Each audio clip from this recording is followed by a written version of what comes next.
Heads are up and they kick the ball and they kick past well, and they kick diagonal balls, and they've got two of the best ball-winning full forwards in the game on the edge of the square, and they're entirely redundant. The net effect of that now is that Michael Murphy has come away out into his own defence at times.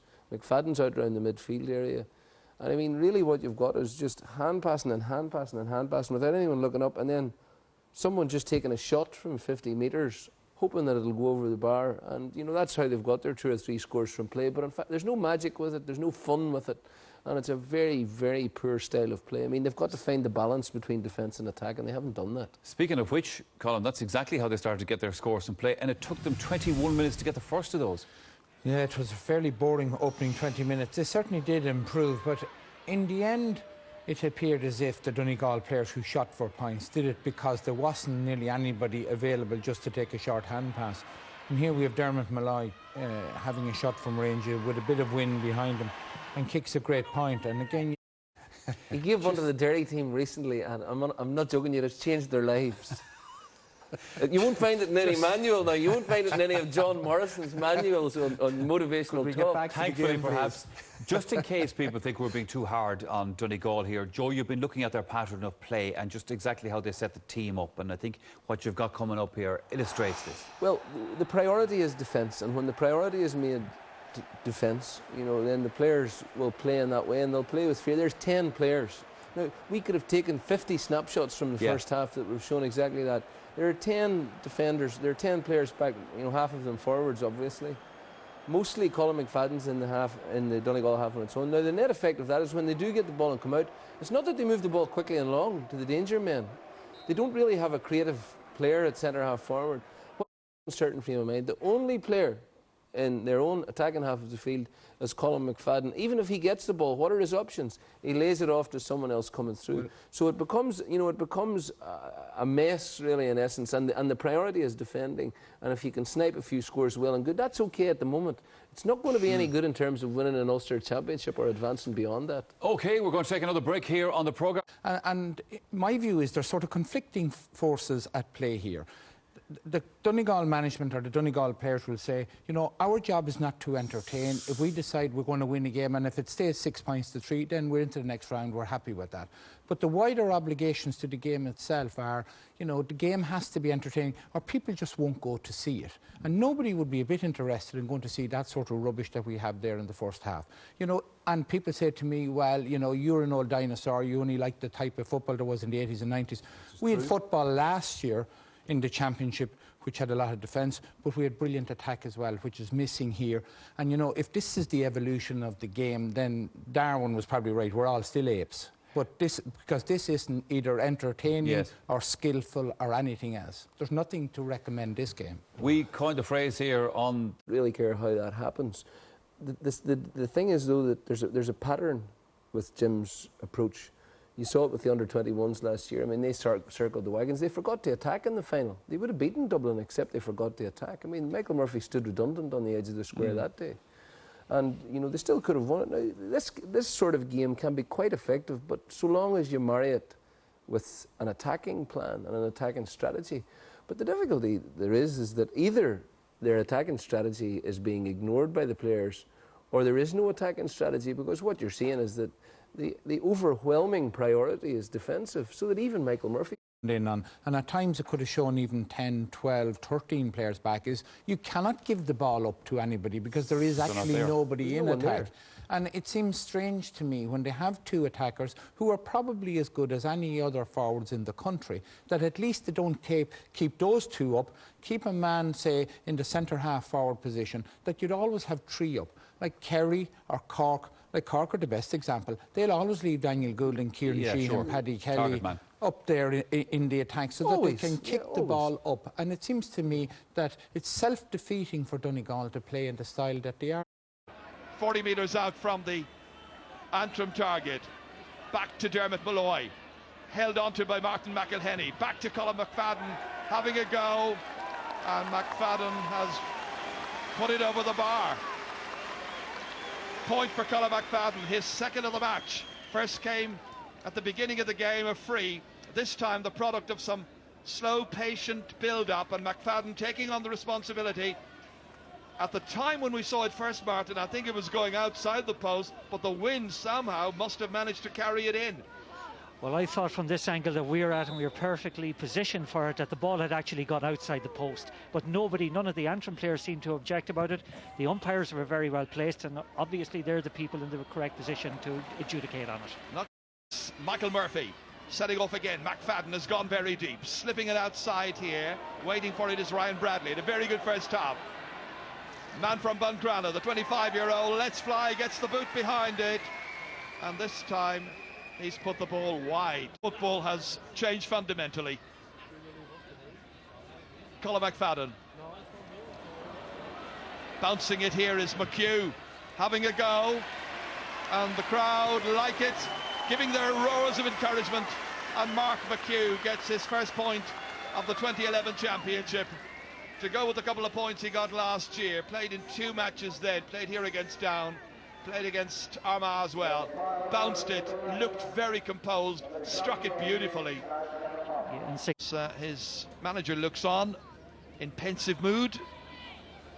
This from about 30 metres from the target, to try and extend the advantage. And he's got it absolutely right. So 2 points from 2 frees. And they're passing the parcel basically.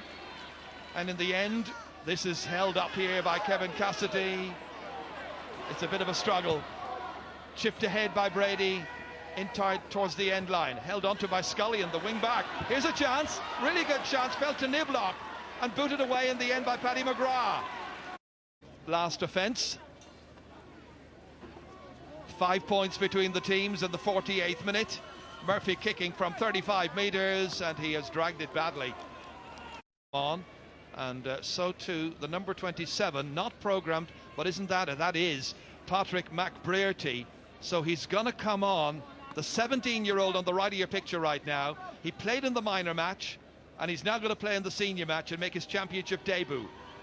Before all of that, Michael Murphy steps up, kicks it calmly, and dispatches it over the cross to Anto Healy. Colin Murray now playing it here towards Healy again. Still they look for a couple of late scores and might just get one here. They do. Nice point. And I think it may well have been Mark Dugan who got it. So good score for him, just on in the last couple of minutes. Well, took it really well. Yeah, what's very noticeable about that, that's the first time I've seen the Antrim defenders. It'd be fun if Antrim got a goal now. Yeah, and what if Danny McLaughlin comes on in the next couple of minutes for Donegal?